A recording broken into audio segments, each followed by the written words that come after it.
कहानी की शुरुआत होती है जापान से हजारों मील दूर रहने वाले योद्धा यांग से, जो बचपन से ही सैड फ्लूट क्लैन के साथ तलवारबाजी की ट्रेनिंग कर रहा था। वो दुनिया का सबसे बढ़िया तलवारबाज बनना चाहता था, जिसके लिए उसे दुश्मन जाति के सरदार टिम का मुकाबला करना पड़ा। इस युद्ध में यांग ने टिम के साथ उसकी जाति के सभी लोगों को मौत के घाट उतार दिया, पर अंत में जब उसे टिम की नन्ही बच्ची दिखाई दी तो वो उस पर तलवार नहीं उठा पाया। इसी वजह से उसके अपने साथी ही उसके दुश्मन बन गए, क्योंकि उनका मानना था कि जब तक टिम की जाति का एक भी अंश जिंदा है तब तक उनकी जीत पूरी नहीं होगी। अब सैड फ्लूट क्लैन के सभी योद्धा हाथ धोकर यांग के पीछे पड़ गए, इसीलिए यांग को मजबूरन अपना घर जलाना पड़ा और वो समुद्र के रास्ते से यूएसए चला गया। यूएसए में उसे अपने पुराने दोस्त स्माइली के यहाँ जाना था, और जब यांग टोमा नाम के एक गांव में पहुंचा तो उसे खबर मिली कि स्माइली तो 3 साल पहले ही गुजर गया। उधर जब यांग के मास्टर शिन ने उसके जले हुए घर की तलाशी ली तो उसे उसी जहाज कंपनी का अध जला हुआ कागज मिला जिसकी मदद से यांग यूएसए गया था। तब शिन भी अपनी सेना को इकट्ठा करके यांग के पीछे अमेरिका की ओर निकल पड़ा। उधर टोमा गांव में आम लोग यांग को ज्यादा पसंद नहीं करते थे, पर वहाँ सर्कस में 8 बॉल नाम का एक बौना आदमी था जो उसे स्माइली की पुरानी कपड़े धोने वाली दुकान में ले आया ताकि यांग बच्ची के साथ यहाँ सही सलामत रह सके। पर शाम को अचानक लिन नाम की एक लड़की ने यांग पर पीछे से हमला कर दिया। यांग उसके वार को रोक सकता था, पर उसने ऐसा किया नहीं ताकि उसकी असलियत सबके सामने ना आ जाए। तब लिन ने उससे माफी मांगी और बताया कि वो स्माइली की दोस्त थी। खैर बाद में लिन ने यांग को अच्छे से कपड़े धोना सिखाया ताकि वो स्माइली की पुरानी दुकान को दोबारा से चलाकर पैसे कमा सके। उस बच्ची का अब तक कोई नाम ही नहीं रखा गया था, इसीलिए लिन ने उसका नाम अप्रैल रखा। अगले दिन यांग ने सालों से भरी हुई धूल को साफ करके दुकान खोली। अगली सुबह कुछ शैतान बच्चे आकर उसका मजाक उड़ाने लगे, और फिर 8 बॉल ने वहां आकर उन्हें भगा दिया और यांग को अप्रैल के साथ सर्कस में खाने पर बुलाया। बाद में यांग ने देखा कि लिन चाकू फेंकने की कोशिश कर रही थी, पर उसका निशाना बहुत खराब था। कुछ दिनों बाद यांग वहाँ पर एक साधारण सी जिंदगी जीने लगा। वो रोज कपड़े धोता, दोस्तों के साथ हंसता खेलता, सूरज को डूबते हुए देखता, और अब तो उसने अपना खुद का बगीचा भी शुरू कर दिया था। एक दिन यांग ने लिन को कब्रिस्तान में जाते देखा तो उसने 8 बॉल से लिन की कहानी पूछी। 8 बॉल ने बताया कि कई साल पहले इस गाँव पर एक करप्ट कर्नल ने हमला कर दिया था और उसे अपने मनोरंजन के लिए एक लड़की चाहिए थी, तो उसने लिन को चुना। कर्नल उसे पास के कमरे में ले गया, पर वहाँ लिन ने उबलती ग्रीस के पैन से कर्नल पर हमला करके अपनी जान बचाई। फिर वो बाहर भागी तो कर्नल ने उस पर गोली चला दी। तभी उसके माँ बाप और भाई उसे उठाने आए, पर कर्नल ने उन्हें भी गोली मार दी। बाद में जब लोगों ने लाशें उठाई तो पता चला कि लिन का पूरा परिवार तो मर गया, लेकिन वो किसी तरह जिंदा बच गई थी। अगले दिन यांग ने देखा कि लिन अपने खराब निशाने को लेकर काफी परेशान थी। तब यांग ने उसकी मदद करने का फैसला किया और उसे सर्कस में ले जाकर निशाना लगाना सिखाया। यांग ने उसे समझाया कि उसके फेंकने के तरीके में कोई दिक्कत नहीं है, प्रॉब्लम है सारी ध्यान लगाने की। इसीलिए यांग ने उसकी आंखों पर पट्टी बांधकर उसे अपने ऊपर चाकू फेंकने को कहा। आखिरकार लिन के सारे निशाने बिल्कुल ठीक लगे, और तब लिन ने कहा, शुक्रिया सैड फ्लूट। उसकी ये बात सुनकर यांग हक्का बक्का रह गया। दरअसल लिन ने स्माइली की कहानियों से अंदाजा लगा लिया था कि यांग सैड फ्लूट क्लैन का ही एक योद्धा है। इसके बाद यांग ने अपनी पूरी कहानी बताई। उसके पिता एक आम किसान थे जिन्हें एक योद्धा ने सिर्फ इसलिए मार दिया क्योंकि वो अपनी तलवार की टेस्टिंग कर रहा था। उस दिन यांग ने फैसला कर लिया कि वो दुनिया का सबसे बेहतर तलवारबाज बनेगा।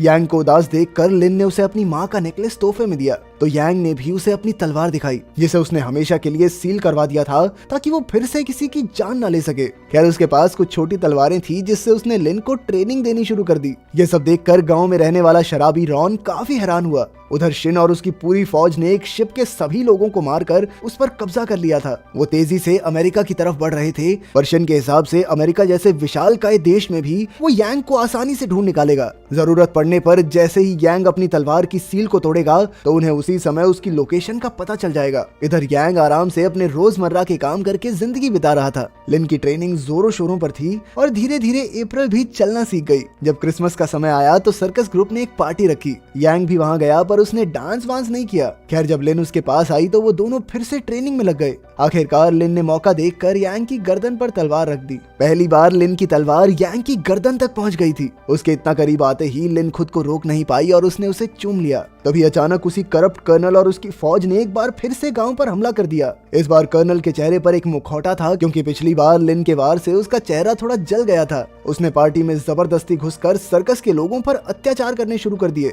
उसके आदमी जोकर को अपना निशाना बनाकर उसके आसपास गोलियां चलाने लगे। इसके बाद कर्नल ने जोकर के पैर में गोली मारकर कहा कि उसे आज रात के लिए एक लड़की चाहिए। गांव वाले जानते थे कि आज लिन बदला लेने की कोशिश जरूर करेगी, इसीलिए उन्होंने उसे एक कमरे में कैद कर दिया। यांग ने उसकी सारी तलवारें भी ले ली ताकि वो रस्सी को काट ना सके, लेकिन लिन ने अपने जूतों के अंदर एक चाकू चिपका रखा था। और उन सब के जाने के बाद उसने खुद को आजाद कर लिया। उधर कर्नल ने एक शादीशुदा औरत को चुना तो उसका पति उसे बचाने के लिए आया, मगर फिर कर्नल ने उन दोनों को ही गोली मार दी। तभी उनकी बेटियां रोती हुई दौड़ कर आई तो कर्नल रात के लिए उन्हें ही उठा कर ले गया। जब वो खाना खा रहा था तो अचानक लिन एक डांसर के भेष में वहां आई और फिर कर्नल का मनोरंजन करने लगी। उधर गांव वालों ने देखा कि लिन भाग गई थी और जब यांग को इसकी खबर मिली तो उसने लिन को बचाने के लिए अपनी तलवार को फिर से खोलने का फैसला किया। जैसे ही उसने सील को तोड़ा तो तलवार खुलने की गूंज सीधा शिन के कानों में पड़ी और वो अपनी फौज को लेकर उसी दिशा में निकल पड़ा। दूसरी ओर लिन अचानक कर्नल पर हमला करने लगी, लेकिन वो तो पहले ही बंदूक ताने बैठा था।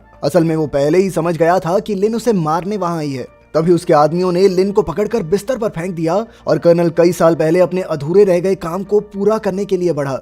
पर तभी यांग खिड़की तोड़ते हुए अंदर घुस आया और सबके होश उड़ गए। उसने बड़ी आसानी से उन सबको मार डाला, पर जब कर्नल की ओर बढ़ा तो लिन ने उसे रोक दिया क्योंकि वो खुद उसे खत्म करना चाहती थी। मौका देखकर कर्नल लिन को ढाल बनाकर खिड़की से कूद गया और तुरंत भागकर अपने आदमियों में शामिल हो गया, लेकिन लिन ने दूर से ही चाकू फेंककर सीधा कर्नल के गले पर मारा, जिससे कर्नल वहीं ढेर हो गया। खैर बाद में जब लोगों ने उसका मुखौटा हटाया तो पता चला कि ये कर्नल के भेष में कोई और ही था और वहीं असली कर्नल मौका देखकर भाग गया। उधर यांग अपना सामान बांधकर अप्रैल के साथ गांव छोड़कर जाने की तैयारी में था, क्योंकि वो जानता था कि उसका मास्टर अपने योद्धाओं के साथ इस गांव पर हमला कर देगा। पर 8 बॉल ने कहा कि कर्नल बदला लेने के लिए दुगनी सेना लेकर आएगा, इसीलिए अगर वो गांव को छोड़कर चला जाता है तो उनका भला नहीं नुकसान ही होगा। लोगों का मानना था कि सिर्फ यांग अकेला इतनी सेना से नहीं लड़ सकता, इसीलिए 8 बॉल रॉन को सबके सामने लाया। तब खुलासा होता है कि रॉन पहले काफी मशहूर डकैत हुआ करता था, पर जब वो पकड़ा गया तो 8 बॉल ने उसके सारे हथियार कब्रिस्तान में दबा दिए थे और अब उन्हें वापस निकालने का समय आ गया था। अपनी बंदूक से जब रॉन ने निशाना लगाया तो उसका निशाना आज भी उतना ही पक्का था। उधर लिन जानती थी कि यांग लड़ाई के बाद चला जाएगा, इसीलिए उसने भी यांग के साथ जाने की बात कही। बाद में रॉन अपने वही पुराने कपड़े यांग के पास धुलवाने आया तो रॉन ने कहा कि वो हमेशा से जानता था कि यांग एक योद्धा है, क्योंकि वो उसकी चाल ढाल देखकर ही उसकी सच्चाई जान गया था। वहीं यांग भी रॉन के बारे में यही सोचता था, क्योंकि उसे भी रॉन से खून की बू आ गई थी। फिर दोनों ने हाथ मिलाए और रॉन ने बताया कि उसने डकैती इसलिए छोड़ी क्योंकि जब कुछ पुलिस वाले उसे पकड़ रहे थे तो उन्होंने उसकी पत्नी को मार डाला। मरने से पहले उसकी पत्नी ने उसे कभी बंदूक न उठाने को कहा और उसने आज तक ये वादा निभाया भी था। पर आज गांव वालों पर मुसीबत आई थी, इसीलिए रॉन ने सोचा कि उसकी पत्नी उसकी ये मजबूरी जरूर समझेगी। फिर अगले दिन एक लड़का अप्रैल को लेकर बेसमेंट में छिप गया और यांग गांव की सरहद के बाहर कर्नल का इंतजार करने लगा। जब कर्नल और उसकी फौज आई तो वो यांग के बगीचे को रौंदते हुए आगे बढ़े, लेकिन वहां पर गांव वालों ने बम छिपा रखे थे। अचानक चारों ओर से जबरदस्त धमाके हुए और बहुत सारे दुश्मन मारे गए। इस धुएं का फायदा उठाकर यांग आगे बढ़ा और जबरदस्त तरीके से दुश्मनों को मारने लगा। वहीं कर्नल अपने बचे हुए आदमियों के साथ सर्कस के करीब पहुंचा और वहां भी लोगों ने आसपास धमाके करके दुश्मनों को मार डाला। वहीं रॉन जाइंट व्हील के बिल्कुल ऊपर से गोलीबारी करने लगा, पर जब दुश्मन उस तक पहुंचने के लिए झूलों पर चढ़ने लगे तो सर्कस में काम करने वाले लोगों ने पीछे से उन पर खूब गोलियां बरसाई। उधर यांग भी छिपते छिपाते दुश्मनों को एक एक करके खत्म करता जा रहा था। जब दुश्मन ज्यादा करीब आ गए तो रॉन तार के जरिए बाहर आ गया और फिर उन्होंने झूले को ही बम से उड़ा दिया, जिससे कर्नल के बहुत सारे सैनिक मारे गए। इसके बाद सभी गांव वाले बाहर आ गए क्योंकि उन्हें लगा कि वो जीत चुके हैं, पर कर्नल और उसके कुछ आदमी अभी भी जिंदा थे। अचानक उन्होंने कई सर्कस वालों पर हमला कर दिया और जब कर्नल के आदमी बाकियों को घेरने वाले थे तो एकदम से वहां सैड फ्लूट क्लैन के योद्धा भी आ गए। इसी के साथ वहां बंदूक और तलवारबाज योद्धाओं के बीच जंग छिड़ गई। तब यांग ने लिन को अप्रैल के साथ भाग जाने को कहा और खुद जंग में लड़ने चला गया। वहीं यांग ने भी धुआंधार तरीके से दोनों तरफ के दुश्मनों का मुकाबला करना शुरू किया, जिसके बाद वो लिन और अप्रैल की रक्षा करने के लिए दौड़ा, क्योंकि कर्नल उनके ऊपर हमला जरूर करेगा। लेकिन जब लिन फंस गई तो उसने 8 बॉल की गोद में अप्रैल को रखा और खुद यांग के साथ दुश्मनों से लड़ने लगी। सबको मारने के बाद वो 8 बॉल के पास पहुंचे, लेकिन कर्नल पहले ही उसे मारकर अप्रैल को अगवा करके ले गया था। अब कर्नल अप्रैल के साथ एक होटल में छिपा हुआ था और बाहर उसके आदमी पहरा दे रहे थे। तभी सैड फ्लूट क्लैन के योद्धाओं ने अप्रैल तक पहुंचने की कोशिश की, मगर वो सभी अपनी जान से हाथ धो बैठे। पर जल्द ही यांग वहां आया और कुछ ही पलों में सभी बॉडीगार्ड्स को खत्म करके अंदर घुस गया। फिर उसने अपनी तलवार से ऐसा जबरदस्त वार किया कि कर्नल की बंदूक कई हिस्सों में टूट गई और साथ ही अप्रैल यांग के हाथों में आ गई। पर यांग ने कर्नल को मारा नहीं, क्योंकि लिन उसे अपने हाथों से मारना चाहती थी। इसके बाद लिन और कर्नल के बीच एक रोमांचक लड़ाई छिड़ गई, लेकिन आखिर में लिन ने अपने जोरदार वार से कर्नल के चीथड़े उड़ा दिए। आखिरकार यांग का सामना अपने गुरु शिन से हुआ, जो अप्रैल के खून का प्यासा था। शिन को पूरा यकीन था कि यांग अपने मास्टर को तो नहीं मार पाएगा, क्योंकि वो हमेशा से कमजोर दिल का रहा है। बचपन में जब उसे एक मासूम पिल्ले को मारने को कहा गया था, उसने तब भी अपना हथियार नहीं उठाया था, लेकिन यांग अपनों के लिए कुछ भी कर सकता था। इसीलिए वो अप्रैल की जान बचाने के लिए शिन को मारने से भी नहीं कतराया। आखिरकार उसने शिन को खत्म कर दिया, लेकिन अब वो भी ज्यादा समय तक यहाँ रुक नहीं सकता था। वो समझ गया था कि अगर अप्रैल और लिन उसके साथ रहेंगे तो उनकी जान भी खतरे में रहेगी। वो उन्हें एक अच्छी जिंदगी देने के लिए उन्हें छोड़कर वहां से चला गया।